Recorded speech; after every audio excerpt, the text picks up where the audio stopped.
The morning at the police precinct started in a strange and uneasy way. The sun had barely risen and the sky outside the building was still a soft gray, but inside the air felt tight, almost heavy. Officers walked in slowly, some with coffee cups, some yawning, and some whispering to each other about the rough night they had just finished. It wasn't a normal morning and everyone could feel it. Something was different. Officer Daniels, one of the oldest and most experienced officers in the department, arrived with a deep frown on his face. He had been in the force for more than 20 years and was known for being strict, serious, and sometimes hot-tempered. His boots hit the floor loudly as he walked, showing clearly that he was not in a good mood. He had handled 3 difficult calls the night before, including a long chase and a heated argument with a suspect. He barely slept, and his irritation still sat on his shoulders like a heavy backpack. As Daniels entered the roll call room, he noticed the officers were unusually quiet. Normally, the room was filled with small jokes, light talking, and the sounds of people getting ready for the day. But today whispers replaced laughter. Faces looked curious, confused, or even nervous. Daniels placed his folder on the table and looked around. "What's going on?" he asked, not bothering to hide his annoyance. One young officer shrugged. "No idea, sir. Everyone's talking about the new chief." Daniels raised his eyebrow. "New chief? Nobody told me anything." "That's the thing," another officer said. "No one knows who it is. We were just told the new chief will be introduced today." This irritated Daniels even more. He liked order, clarity, structure. Surprises were not his style. He believed everything in the department should be predictable and under control. The idea that someone new was coming, and that he hadn't been informed, made him feel disrespected. His jaw tightened as he crossed his arms. He had heard small rumors over the past few weeks that the previous chief was retiring early. But he had assumed there would be meetings, discussions, maybe even suggestions from senior officers like him. Instead, the announcement was sudden and quiet, as if someone wanted to keep it hidden until the last moment. The room slowly filled with more officers and the tension continued to grow. People tried to talk normally, but the conversations always circled back to the same question. Who is the new chief? Some thought it would be a strict, older officer from another city. Others guessed it might be someone from inside the department. Someone even joked that maybe the new chief was a politician disguised as a cop. But behind these jokes, the truth was clear. Nobody liked not knowing. Daniels kept checking his watch, impatiently waiting for roll call to begin. The longer it took, the more irritated he became. His eyes shifted across the room, noticing how some officers seemed almost excited, while others looked nervous, especially the younger ones. A new leader meant new rules, new expectations, and maybe even new problems. Finally, Sergeant Lewis walked in holding a clipboard. He looked slightly uncomfortable, as if he had been carrying a secret all morning. Daniels immediately stepped toward him. "Who is the new chief?" Daniels demanded in a low but firm voice. Lewis swallowed hard. "I was told to wait until he arrives." "He?" Daniels repeated. "So it's a man." Lewis nodded. "That's all I know, sir." Daniels muttered under his breath and walked back to his seat. He hated being kept in the dark. He felt his authority being challenged, and that was something he had never handled well. Trouble always followed uncertainty, he thought. As more officers gathered, the room became crowded. Boots shuffled, someone coughed loudly, papers rustled, radios beeped softly. The normal sounds of the station were there, but they all seemed a little sharper, a little tenser. Daniels sat rigidly, trying to calm the anger boiling inside him. He told himself that the new chief was probably someone inexperienced, someone who didn't understand real work on the streets. Maybe the department wanted to look modern or progressive, and had chosen someone who looked good on paper but didn't know how things really worked. He felt a small sense of superiority as he thought these things. In his mind, no outsider could understand the precinct better than he did. He had earned his place. He had seen more than most officers. And now some mystery chief was going to walk in and take control? It felt wrong to him. But the truth was the department badly needed change. Many officers knew it, though they didn't say it loudly. Daniels, however, refused to see that side. For him, change always meant trouble. Minutes passed, but they felt like hours. The tension grew stronger. Even the air felt warmer, thicker. Then suddenly the door at the back of the room opened. Not loudly, not dramatically, but quietly, almost gently. A man walked in. He didn't wear a uniform. He didn't seem rushed or nervous. He simply walked, calmly, confidently, as if he knew exactly where he was supposed to be. But to Daniels he looked completely out of place. And before anyone could say a word, the real story began. The room was already tense when the door opened, but no one expected the kind of entrance that followed. A man stepped inside, and at first glance he didn't look like someone who belonged in a police station during morning roll call. He wasn't wearing a uniform, he wasn't carrying files, and he didn't look like a visitor needing help. Instead, he carried himself with a calm confidence that immediately caught a few eyes. He was a tall black man in a neatly pressed dark blue suit, not flashy but very professional. His shoes were polished, his tie was straight, and his face held an expression of quiet control. There was no fear, no confusion, no anxiety, just a steady confidence, as if he already understood the entire room before entering. He didn't rush or hesitate. He simply walked with a calm pace toward the front, scanning the officers as if he knew exactly who each one would be. But to the officers he was a complete stranger. Some officers exchanged quick glances, confused. A few whispered, trying to guess who he might be. One young officer even stood halfway out of his seat as if ready to ask whether the man was in the wrong place. But something about the stranger's calm, measured steps made most people hesitate to speak. Officer Daniels noticed him immediately. Daniels' tired eyes narrowed as he stared at the man, annoyed by his presence. "Who is this guy?" he muttered under his breath. To him, the stranger looked like someone who didn't understand the rules of the station. Someone who walked in without permission and expected respect without earning it. What irritated Daniels even more was the man's calmness. That type of confidence didn't belong to visitors or civilians. It belonged to people who thought they were above everyone else. And Daniels hated that. The stranger reached the front of the room and stopped, standing quietly. He didn't smile. He didn't seem bothered by the curious stares. He didn't even introduce himself. He simply waited. Sergeant Lewis, who was standing off to the side, suddenly straightened up. His eyes widened a bit as if he knew something the others didn't. He opened his mouth to speak, but Daniels stepped forward quicker, frustration boiling in his chest. "Excuse me," Daniels said sharply, his voice echoing across the room. "This area is restricted to officers. You can't just walk in here." The stranger looked at him, calm and polite. "I understand," he said in a low, steady voice. That only made Daniels more irritated. "If you understand, then why are you here? Did someone let you in?" The stranger didn't answer immediately. He simply held Daniels' gaze. And that irritated Daniels even more, as if this man was standing there purposely ignoring his authority. "It's a simple question," Daniels snapped. "Who are you and what are you doing inside this room?" Around the room, officers shifted uncomfortably. Some felt the tension building. Others felt embarrassed by how aggressively Daniels was speaking to someone who clearly wasn't causing trouble. But no one stood up. No one interrupted. Everyone was waiting to see what would happen next. The man slowly reached into his suit jacket. A few officers tensed, instinctively placing their hands near their belts. But the stranger simply pulled out a thin leather folder. He held it calmly, not opening it yet. Daniels didn't give him the chance. He stepped closer. "I told you this area is for officers only. If you want to talk to someone, go to the front desk. You don't belong in here." Again, the stranger didn't respond right away. He just continued watching Daniels with that same calm expression. It wasn't disrespectful. It wasn't challenging. It was almost patient. And that kind of patience felt like a challenge to Daniels. "Are you deaf?" Daniels barked. "I said you need to leave."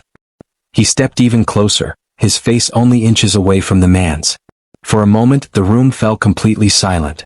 You could hear someone breathe, hear the hum of the lights, even hear the faint traffic noise from outside. Then the stranger finally spoke again, his voice steady. "I'm here for a reason." His tone wasn't defensive. It wasn't aggressive. It wasn't apologetic. It was simply factual. Daniels took this as defiance.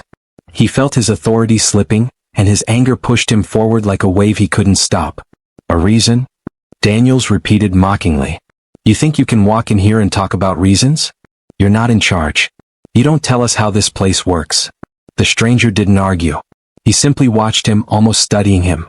This made Daniels boil with frustration. He felt challenged in front of his entire precinct. His pride, his ego, and his lack of sleep mixed together into a dangerous combination. Without thinking twice, Daniels raised his hands slightly as if preparing to grab the stranger by the shoulder and shove him out. Many officers gasped quietly. Some stood halfway up. It felt like everything was happening in slow motion. Just before Daniels could touch him, the stranger opened his mouth again. "This will make more sense once the announcement begins," he said gently. But Daniels didn't want to hear another word. And with the entire room watching, the story moved toward a moment no one would ever forget. The room felt even heavier now, as if the walls themselves were listening. Officer Daniels stood only a breath away from the stranger, his jaw tight, his eyes filled with irritation that had been growing since dawn. The other officers watched nervously, unsure whether to step in or stay quiet. No one wanted to interrupt, but no one wanted to watch things get worse either. The stranger, still calm, still quiet, didn't move a muscle. His face showed no fear, no anger, no sign that Daniel's aggressive behavior bothered him. If anything, it looked like he had expected this reaction long before he walked into the room. He held the same polite, steady expression, one that made some officers shift uncomfortably, as if they were suddenly aware of how out of control the situation was becoming. Daniels felt all eyes on him, and it only made him more agitated. His voice rose again, sharp and irritated. "I gave you a direct order. If you don't leave this room right now, there will be consequences." The stranger blinked once, slowly. "I'm not here to cause trouble," he replied calmly. His voice was gentle, steady as a quiet river. Daniel scoffed. "Too late for that. You walked into a restricted area without permission. That's a problem." Several officers exchanged nervous looks. They all knew Daniels. Once he felt challenged, whether or not that challenge was real, he became defensive, even unreasonable. And right now, everything about the stranger's quiet confidence made Daniels feel threatened. But the stranger didn't match his energy. He stayed standing, relaxed but firm, as if he knew something bigger was about to happen. As if he had no intention of walking back out of the room. Sergeant Lewis finally stepped forward, trying to break the tension. "Daniels, maybe we should wait?" Daniels silenced him with a glare. "I can handle this," he snapped. The stranger watched all of this calmly, his hands lowered, his posture still. Then softly he said, "There's no need for this." Daniels felt heat shoot through his chest. "You don't tell me what I need," he growled. His pride, his exhaustion, and his anger formed a storm inside him. It wasn't just about this stranger. It was about the long night he had survived. The lack of sleep. The tension of the new chief announcement. The rumors. The confusion. The feeling like something in his department, his home, was slipping out of his control. And this stranger, who stood there speaking softly, somehow represented all of that loss of control. Daniel stepped even closer, lifting his hands slightly as if to push the man out of the room.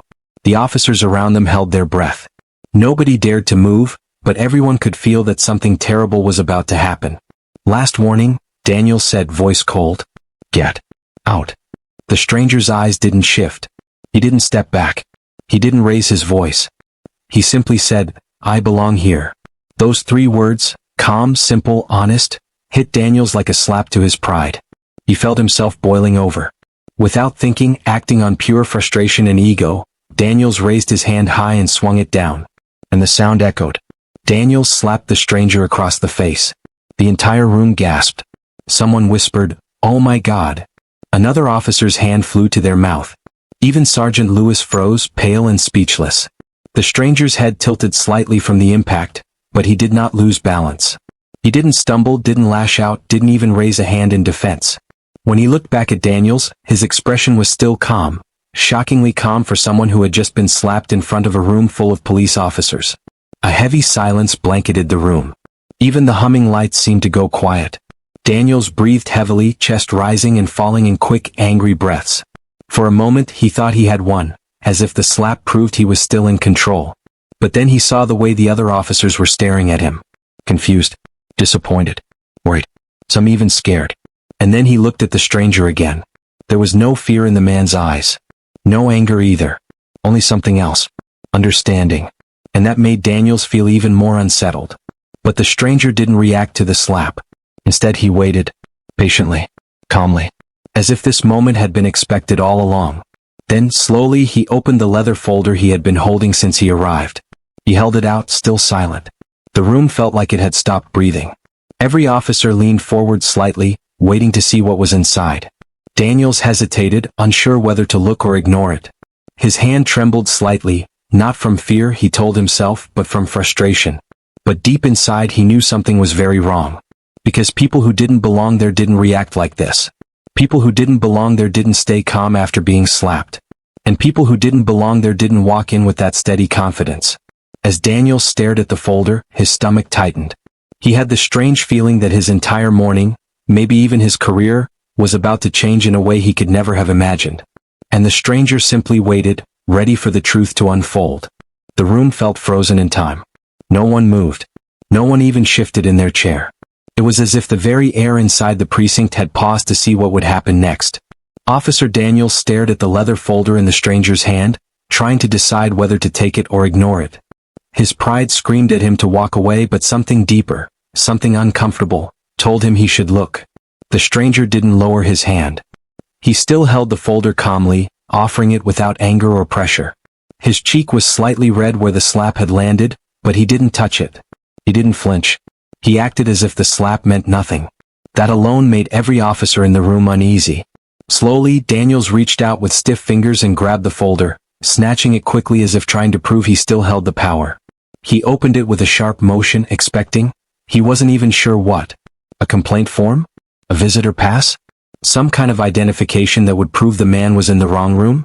But what he saw inside was not what he expected. Not even close. His eyes scanned the name. Then the signature. Then the seal. His face slowly drained of color. The room waited for him to speak, but Daniels couldn't find the words. His heart thumped loudly in his chest, each beat reminding him of what he had just done. Before he could force a single word out, the stranger gently took the folder back and closed it. He didn't brag. He didn't smirk. He didn't even seem bothered by Daniels' reaction. He simply placed the folder back into his suit jacket and looked around the room. The officers, confused by Daniels' expression, whispered among themselves. What did he see? One murmured. Another officer leaned forward, trying to get a glimpse of the folder. What's going on? But Daniels said nothing. His throat felt dry. His mind felt scrambled. His breath came out uneven, like he had just run a long distance. And all he could think about was the sting on his hand, the sting that reminded him he had slapped someone who clearly wasn't who he thought. The stranger stepped forward slightly but still calmly. I didn't want this to become a scene, he said softly. His voice carried no anger, no revenge. Just truth. Daniels felt a wave of embarrassment wash over him. He looked at the man standing in front of him, tall, confident, composed, and suddenly the suit made sense. The calm made sense. The steady posture made sense. This man was someone. Important someone. Someone Daniels should never have raised his hand to. Sergeant Lewis finally found his voice. Sir, should we start the announcement? Some officers flinched at the word sir. Daniels' head snapped toward Lewis. Sir? He repeated in a whisper barely audible. His stomach twisted as he realized that Lewis had known something all along. The stranger nodded slightly. Yes, I think it's time. The officers gathered quickly, forming a neat line, their backs straight, hands behind their bodies. The room transformed from chaos to disciplined silence in seconds. The respect in the air was almost immediate, like the presence of this stranger had awakened something inside the precinct. Daniels stood stiffly on the side, feeling smaller than he ever had in his entire career. The stranger took a few steps toward the front of the room, standing where the chief normally stood during important announcements. His expression was gentle, not stern. But even with that softness, there was an undeniable authority in his presence, an authority that was earned, not demanded. He turned to face the officers, and for the first time since entering, he spoke clearly, loud enough for the entire room to hear. I want to thank all of you for being here this morning. A ripple of confusion passed through the room. Officers exchanged glances. Some straightened their shoulders even more. Others swallowed nervously. Daniels felt his heart pounding again. The stranger continued, This precinct has a strong history, and I'm honored to be stepping into this department. Every officer froze. Even the ones who suspected. Even Lewis, who knew but hadn't said it aloud. The truth was about to come out in words. Daniels felt the world closing in around him. The stranger looked across the room, his eyes calm but powerful, and said the words that made the entire station go silent. My name is Marcus Hale, he said, and I am your new chief. Gasps echoed across the room.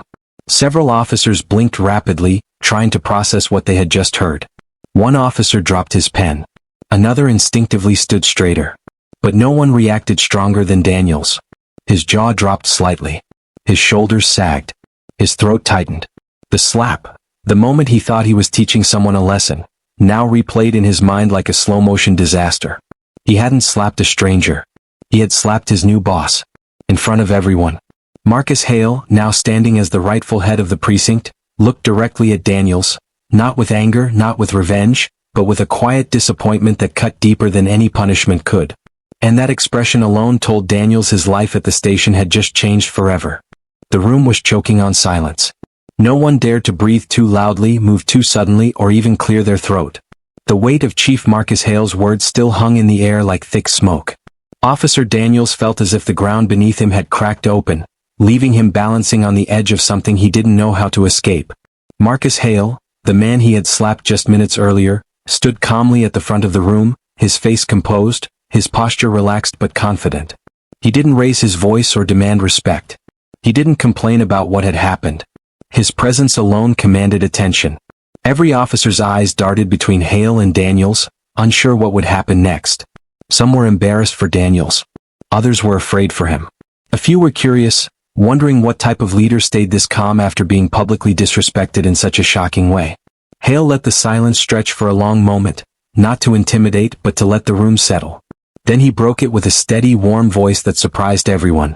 "I want to start by saying," he began, "that leadership is not about standing above others. It's about standing with them." Several officers looked down, reflecting on his words. Daniels, however, felt them like a spotlight shining on everything he had done wrong.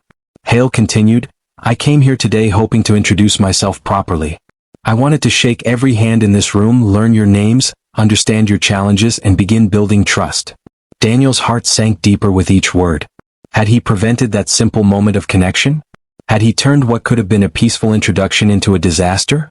Hale's eyes gently scanned the room, never stopping too long on anyone, not even Daniels. "I know joining a new team can create confusion," Hale said. "Change can make people uneasy. And when people are uneasy, mistakes happen." Daniels swallowed hard. His cheeks felt hot, burning with shame. Was Hale calling his slap a mistake? He knew it was far more than that. It was disrespect, ego, and impulsiveness all wrapped together, but Hale wasn't using harsh words. He was giving Daniels room to breathe. The kindness made the guilt even heavier. Hale paused before speaking again. "Before I requested the transfer to this precinct, I spent months studying its records. I saw the good work you all do. I saw the community you serve. I saw your strengths, your dedication, and your challenges." Officers shifted slightly, listening more closely now. "I didn't come here to judge anyone," Hale said softly. "I came to help." The sincerity in his voice softened the atmosphere. Some officers nodded quietly. Others exhaled with relief. But Daniel stood frozen, his hands trembling behind his back. The contrast between Hale's calm leadership and his own behavior felt like a punch to the gut. Hale took one more breath, then said something that made the entire room lean in. "I also didn't expect my first lesson as your chief to be so personal." Daniels felt the words hit him like a cold wind. His heart thumped painfully in his chest. He braced himself for public humiliation or a direct call-out. But it never came. Hale simply continued, "This morning, something happened that could have gone very differently. But the way we move forward from this will matter far more than what happened itself." Daniels felt breathless. Hale wasn't punishing him publicly. He wasn't embarrassing him. In fact, he was protecting him by not naming the incident directly. The officers looked around quietly, wondering how someone could show such grace after being slapped. Then Hale looked directly at Daniels for the first time since announcing his title. His expression wasn't angry. It wasn't cold. It was thoughtful, almost gentle. Daniels felt the weight of that gaze. He felt small, exposed, human. Hale finally spoke to him, not loudly, not sharply, but with a voice that carried the entire room. "Officer Daniels," he said, "I'd like to speak with you privately after this meeting." A few officers stiffened in anticipation. They knew what that meant. A private meeting with the chief could go many ways, and after what happened, it could end a career. Daniel's throat tightened. He nodded stiffly, unable to trust his voice. But Hale didn't glare at him. He didn't shame him. Instead, he offered a single sentence that surprised every person in the room. "I believe every officer here has the potential to grow," Hale said. "Including you." The room felt lighter, but Daniels felt heavier than ever. That sentence was not a free pass. It was a mirror held up to his behavior. Hale ended the tension with a calm gesture. "Now," he said, "let's begin our morning briefing." Officers moved hesitantly at first, still overwhelmed by everything that had happened. Slowly the room returned to order. But the energy had changed. The respect in the air felt fresh, earned instead of forced.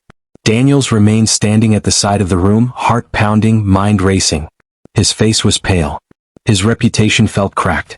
But somewhere deep inside, buried under the embarrassment, the shame, and the fear, something else was rising. A realization. A lesson. A chance.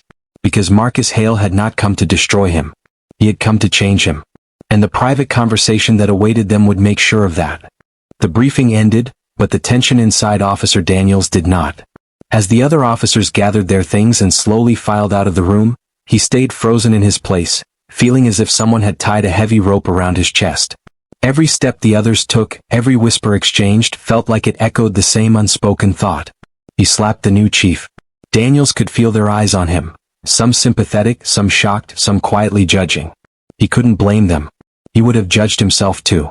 Chief Marcus Hale remained at the front of the room, talking quietly with Sergeant Lewis. He didn't rush. He didn't look stressed. He didn't even seem bothered by the chaos that had unfolded just minutes earlier. His calmness felt almost unreal, especially compared to the storm spinning inside Daniel's mind.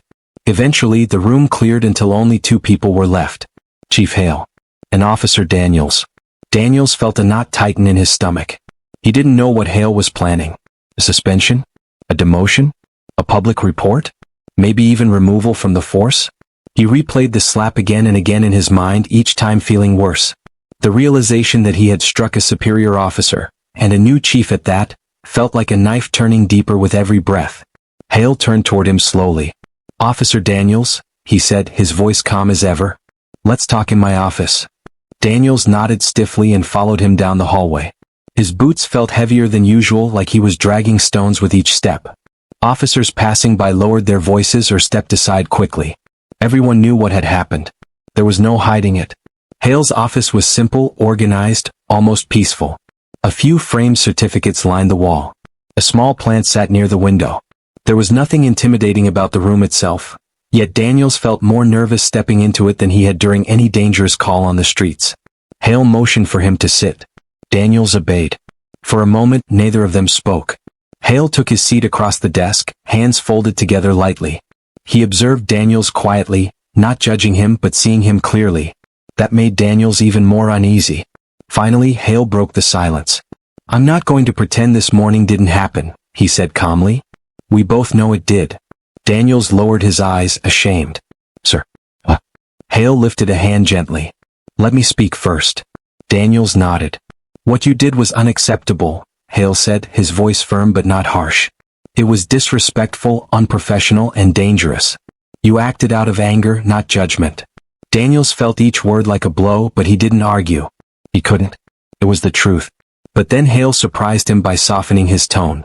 "However," he continued, "I didn't call you in here to destroy your career." Daniels looked up, confused. That wasn't what he expected. "I called you here because I want to understand," Hale said.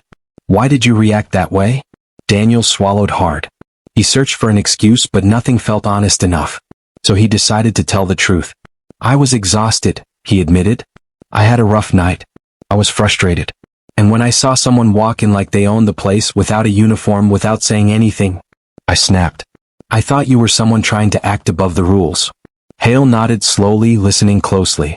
"And do you often snap at people when you're frustrated?" The question cut deeper than Daniels expected. He hesitated. "Sometimes." Hale didn't react harshly. Instead, he leaned back slightly in his chair. "Officer Daniels," he said gently, "anger is not the enemy. Misplaced anger is." Daniels felt his face grow hot. He wasn't used to being spoken to this way, not by a superior. Hale wasn't shouting. He wasn't belittling him. He was teaching him. Hale continued, "You've been on this force for many years, yes?" 23, Daniels answered quietly. "That's experience," Hale said. "Experience this precinct needs. But experience without reflection can become stubbornness. And stubbornness leads to mistakes." Daniels let those words sink in. He had never thought about it that way. For years he believed he didn't need to change. Others needed to change around him. But Hale's words hit something inside him, something he didn't know was there. Hale folded his hands again. "I'm not angry that you hit me," he said. "I'm disappointed you didn't take one moment, just one moment, to ask who I was before reacting." Daniel's chest tightened. He had no defense. Hale was right. The chief continued, his voice softening even more. "You're not a bad officer, Daniels. But you are an officer who needs to grow. You let anger lead you instead of discipline. Daniels felt something he hadn't felt in years, humility. He looked at the chief and said quietly, "I'm sorry, sir. Truly. I don't know what else to say." Hale gave a small nod. "I accept your apology. But this can't end at apologies." Daniels tensed. "What do I need to do?" Hale leaned forward slightly, his expression firm but encouraging. "You will go through training, real training. Not punishment. Growth. Anger management. Bias recognition. Leadership rebuilding." Daniels stared at him, surprised. He expected suspension, maybe even termination. But training? Improvement? That felt fair. It felt humane. Hale added, "And one more thing. I need to know I can trust you. That you won't lose control like that again." Daniels nodded firmly. "You have my word, Chief." Hale gave a small smile, the first genuine smile of the morning. "Good. Because this precinct needs strong officers. Not perfect ones. Strong ones. And strength begins with honesty." Daniels felt a weight lift from his shoulders. For the first time in years, he didn't feel like an officer defending his pride. He felt like a man rediscovering his purpose. As he stood to leave, Hale said one last thing, something that hit deeper than any lecture. "Let's rebuild this precinct together. Starting with you." Daniels stepped out of the office feeling changed, not forgiven, not excused, but challenged. And for the first time he was ready to accept that challenge. The journey ahead would not be easy, but it would be the beginning of something new. The next few days felt different for everyone in the precinct, but no one felt the change as heavily as Officer Daniels. Each morning he walked into the station with a strange mixture of discomfort and determination sitting inside his chest. The incident with Chief Hale had spread quietly among the officers, not because people wanted to gossip, but because no one had ever seen something like that happen before. Some officers patted Daniels on the shoulder in silent support. Others kept their distance, unsure how to act around him now. But the thing that bothered Daniels most wasn't the officers' reactions. It was his own reflection, the one he had been forced to confront after speaking with the chief. He realized that morning had exposed parts of him he didn't want to admit existed. For the first time in years, Daniels didn't feel proud of his behavior. He felt responsible. And strangely, he felt ready to change. Every afternoon he sat through his assigned training sessions. Some were about emotional control, some about understanding personal bias, others about dealing with stressful situations without letting anger take over. At first he listened with stiff shoulders and tight lips. But slowly, almost unwillingly, he found himself absorbing the lessons. One day during a session the instructor said something that stuck with him. "Anger is easy. Reflection is hard." Those 6 words followed him like a shadow. He replayed them while walking home, while drinking his morning coffee, even while sitting at his kitchen table late at night. He had always chosen the easy path, anger. And now he realized he had spent years avoiding the harder one, reflection. It made him feel exposed but also strangely hopeful. A week passed before Chief Hale asked to meet again. When Daniel stepped into the chief's office this time, the atmosphere felt completely different. Hale wasn't a stranger anymore. He was a leader, a patient, steady presence who made people want to do better rather than fear punishment. Hale looked up from his desk and gestured for Daniels to sit. "How are the training sessions going?" he asked. Daniels cleared his throat. He wasn't used to conversations that weren't combative or defensive. "They're eye-opening," he admitted. "More than I expected." Hale nodded as if he had anticipated that answer. "Good. Growth starts with honesty." Daniels felt a small flicker of pride, something he hadn't felt in days. "I'm trying, sir." Hale leaned back in his chair, studying him. "That's all I ask." For a moment, neither man spoke. The quiet was comfortable this time, not heavy.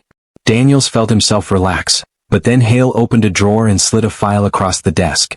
"What's this?" Daniels asked. "Read it," Hale said.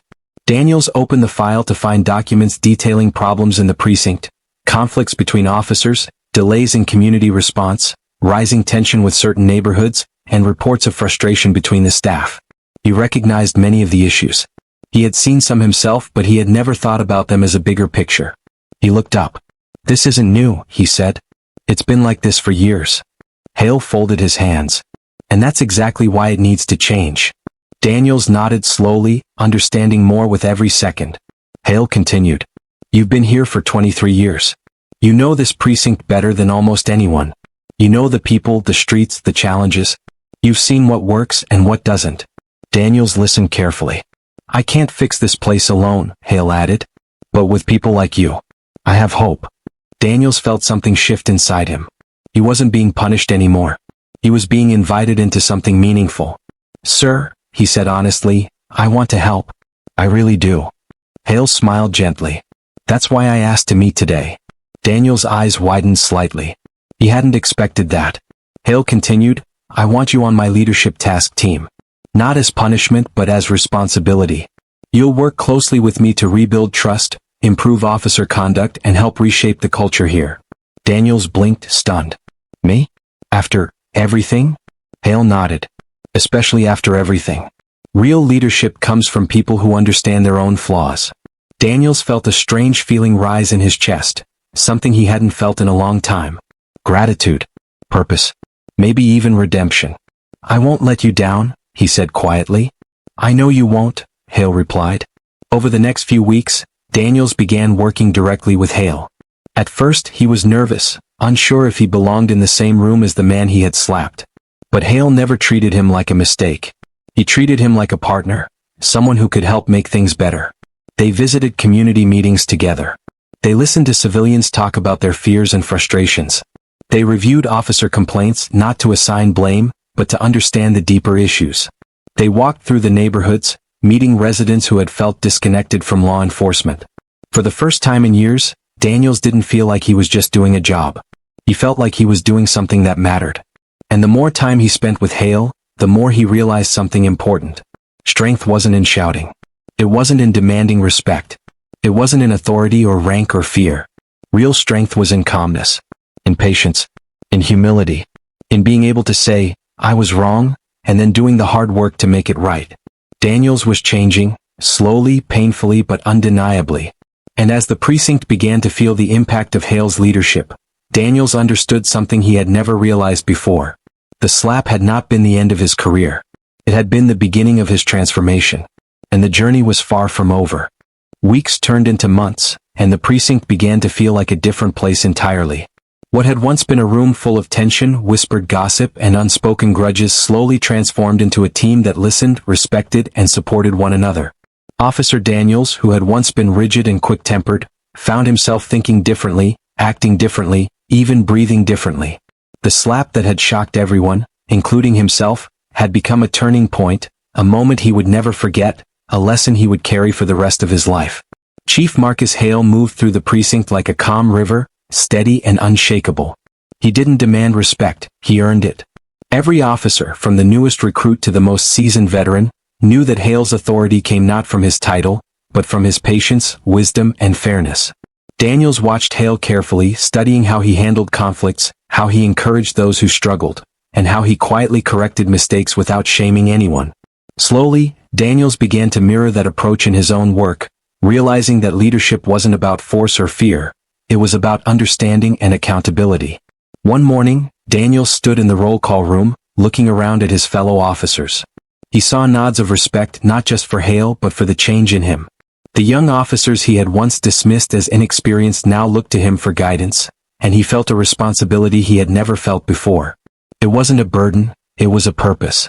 He remembered the day he had slapped Marcus Hale, the disbelief in the room, the shock of realizing that the man he had attacked was the new chief. At first, he had felt humiliated and angry with himself.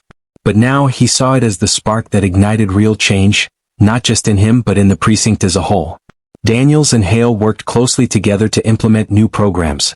Training sessions focused on emotional intelligence, community outreach initiatives, and weekly meetings where officers could voice concerns without fear.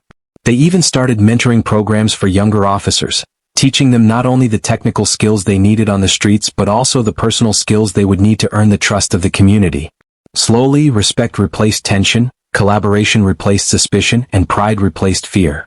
One afternoon, Daniels found himself walking alongside Hale on a neighborhood patrol. They spoke quietly, reviewing strategies and listening to residents share their experiences. Daniels noticed something he had never seen before: the way Hale connected with people, how he made each resident feel heard, respected, and valued. Daniels realized that the slap, the anger, the shock, it had all led him to this moment. He had a front row seat to real leadership and he was becoming part of it. By the time the precinct held its next community event, everything had changed.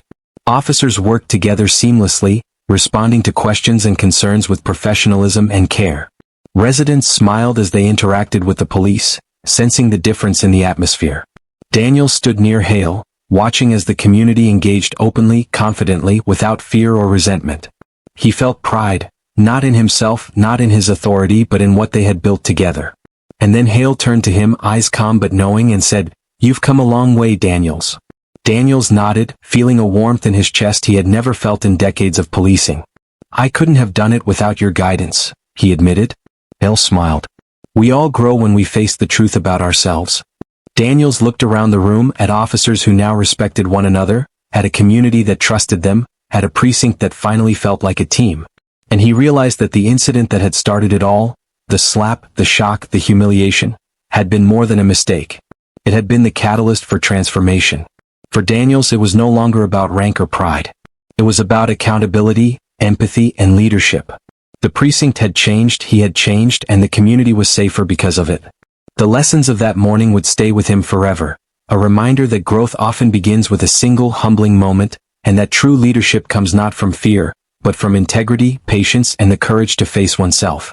The precinct thrived, and so did Daniels.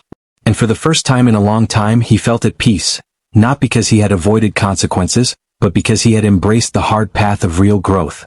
The incident was no longer a scar, it was a turning point. A beginning. A story of redemption, respect, and the power of leadership done right.